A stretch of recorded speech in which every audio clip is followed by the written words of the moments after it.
Ladies and gentlemen, mabibi na mabwana, Mikai called Migosi. This one is dedicated to our brother, Riggy G. Rigathi Gashagua. And actually, I've found out that we are age mates.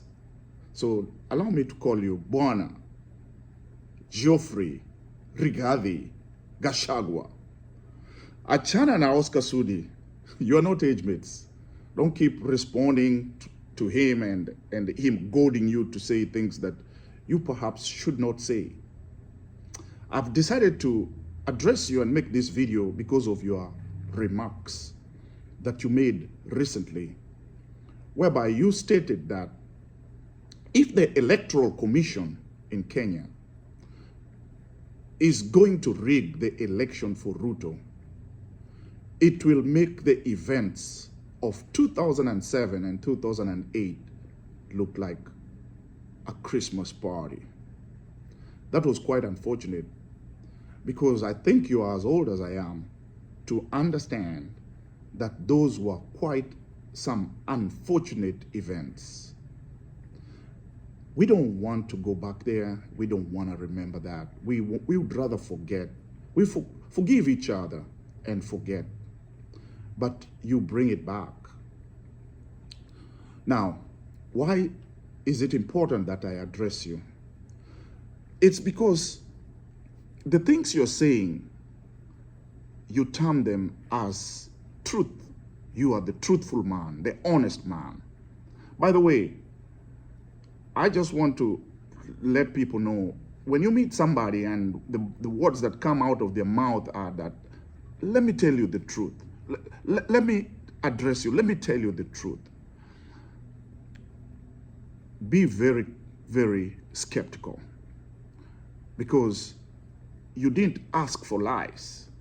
Nobody goes out. We don't expect lies from people. So when somebody is coming out and telling, let me tell the truth, it means that they have been peddling a lot of lies themselves. So just as a caution there. But let's get to the point. Mr. Rigathi Gashagua, your statements have caused a lot of worry and a lot of unrest. And they are not the regular style of politics, of getting votes. It's good to challenge your opponent on issues.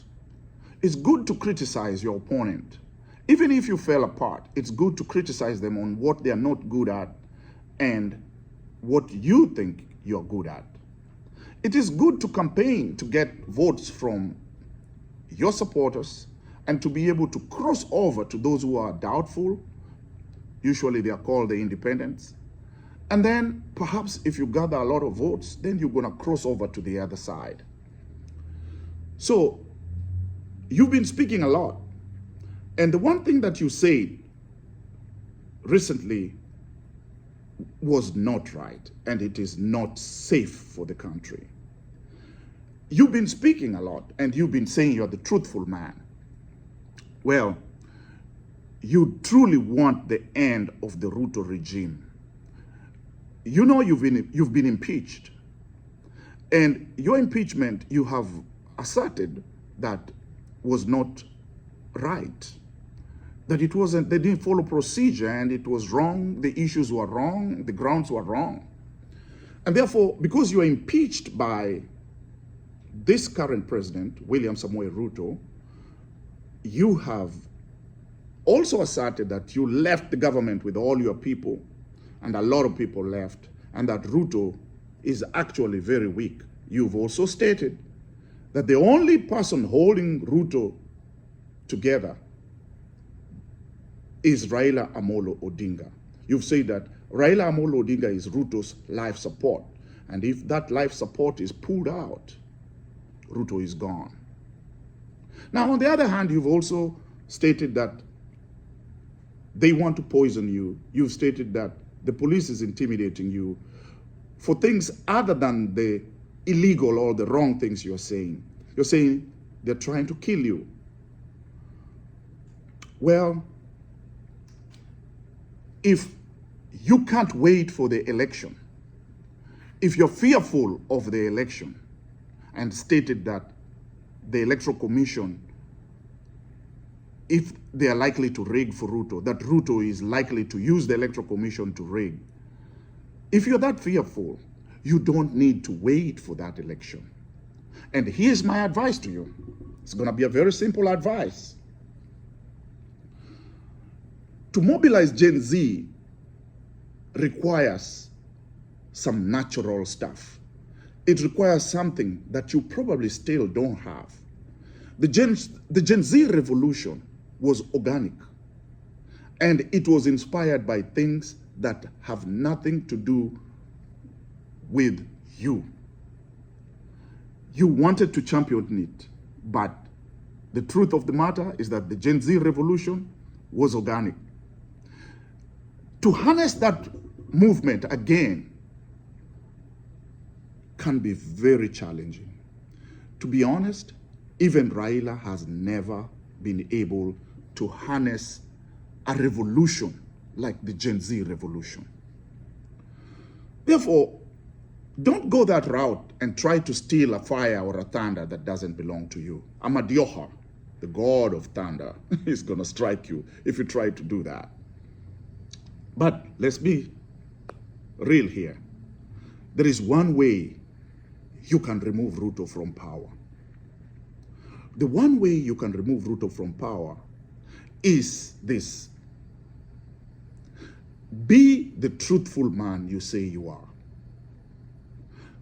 Ruto removed you from the cabinet. Ruto removed you from the vice deputy president.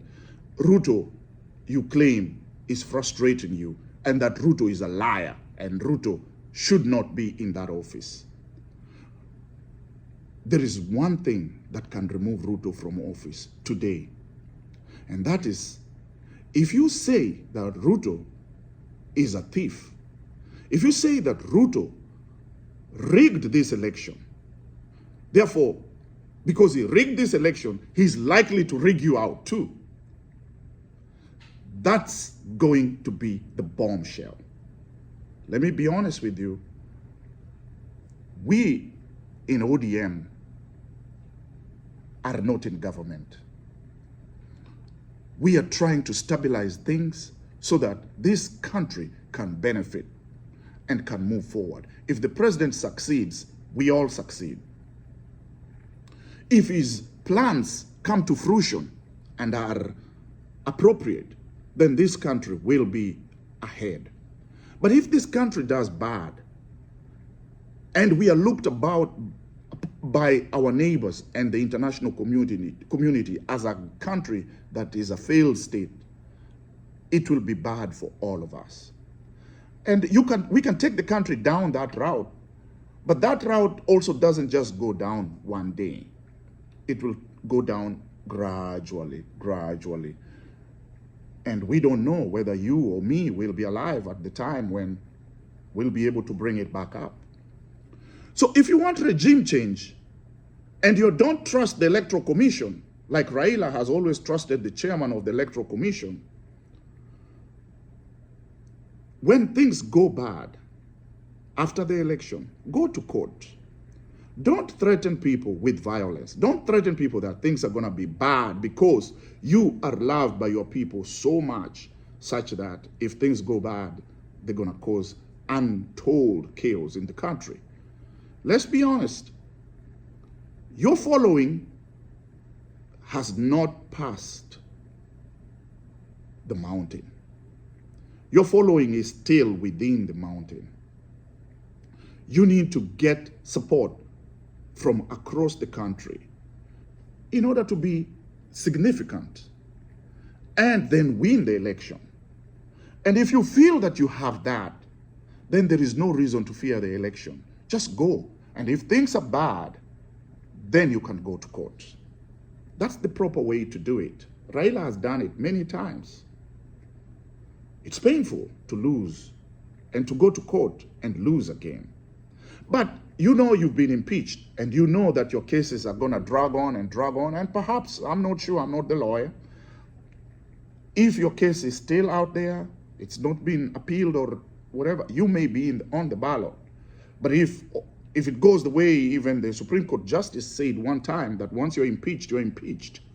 And until you clear your appeals is when you can go back, you can be put on the ballot, then that's a different story. But if you want elections today, no violence. Don't preach violence. Don't preach hate. Don't try to tell things that are going to just continually put the country in a situation of election. Tell us the truth. Tell us that you and Ruto stole that election. And the evidence is probably still on your phone. All those WhatsApp messages you guys were sending each other as you were scheming, share them. Give them to people who can go to court. If you cannot, there's so many people who can go to court to petition the court to remove Ruto from power.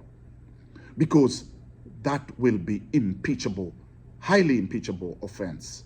The parliament and the Senate will come back to you. As a matter of fact, if you can tell us that Ruto cheated Raila and stole elections from him, this life support you are talking about, you will be yanking it from the wall, from its electrical supply. And it will make the Ruto government that you say is on life support just go down. Because Amaluo, we've lost many elections. Like I said, I'm 60 years old. I voted for the first time when Raila was running for member of parliament in Langata. And, you know, that was a win, of course. But all those other wins that Raila had were stolen. I'm not used to winning. And if you and Ruto stole that election, that is a sure way of gaining our support, because we don't stand for thieves and election rigging. Kenya needs to be a truly democratic country where the person with the majority becomes the president. But if you're telling us that the person who is president is a thief, is a liar, and that he stole this election and you help him to steal it, you can redeem yourself. You can come out and say, you know what, we did wrong. And he shouldn't be there because he is a thief and an election rigger. You will win a lot of sympathy from the rest of the country. You want support, not just from the mountain. You want support from the whole country to be Kenya's president. You want people to like you. By the way, I liked you. Even though you got the oath of office very incorrectly, might have been a sign of that you are not going to stay there anyway, because according to me, you truly didn't take that oath, because you are reading your own things. Riggy, Riggy, Gashagua, you are reading your things, and the person giving you the oath was reading something else. If you doubt me, just go and look at your video and you'll see what I'm saying. But Geoffrey, Riggy Gashagua, I have given you my tip. Tell the truth. Come out to the country and tell the country you were the co-pilot of the 2022 election rigging that saw Ruto ascend to power. Tell him Ruto usurped the presidency of Raila Odinga by stealing that election. You will be a Mzalendo. You will be a Shuja. We will look at you as the truthful man you claim to be. We want you to be the truthful man, not just by claim, but by telling the truth. But if you cannot tell that truth, if Ruto did not rig and you won legitimately, you are inside. So you know the truth. You probably know it better than we do. If you won that election legitimately, why do you think Ruto will want to rig you out when the only support you have is Central Province? Raila had support all across the country. If he was rigged out and he had all that support, why do you think you will not be rigged out and you only have the mountain? My brother Riggy, Geoffrey Riggy Gashagua, tell the truth. We will not have to wait for 2027. We will go to Parliament and impeach President William Samoei Ruto tomorrow. And once he is impeached, it's a what you call it, level playing field, and you can be president sooner. Your problems can end sooner. Your desire to be president and your dream to be president can come sooner. That's my advice to you. I hope you have a good time. And please, when you open your mouth to say the truth, just know that truth cuts both ways. Truth, sometimes when you say you're telling the truth, judges you. People look at you, and when that truth is too good to be true, people start looking the other way, and you become actually not the truthful man. Asante bwana Riggy Gashagua. Keep it going, man. Keep it going. Wait for 2027 or give us the truth. We impeach Ruto today and the election is nigh. Right now. Kama si hayo, wacha tuendelee tuendelee kufanya Kenya iendelee mbele ili let us combat the issues that are currently bedeviling the country. You know, we need Kenya to progress. Kenya does not have a lot of hospitals. By the way, you can see, even I'm not necessarily a great supporter of Ruto. I hate it when he goes to churches and gives a lot of money. Because, look, I wish he could just, instead of giving that money, he could just give those money to investors, small investors. If they gave me 20 million shillings, I would build a hospital. I would build a hospital with the 20 million. A small dispensary. If he gives 20 today, 20 tomorrow, 20, we would build a hospital. Riggy Gashagua, all that money that you guys have, you can be building stuff now. So that you endear yourself to the people. But this maneno ya domo, hata Lucy Kibaki alisema domo will not help us. I say, kabla sijasema mengi, wacha niwachie hapa. Asanteni sana. See you next time.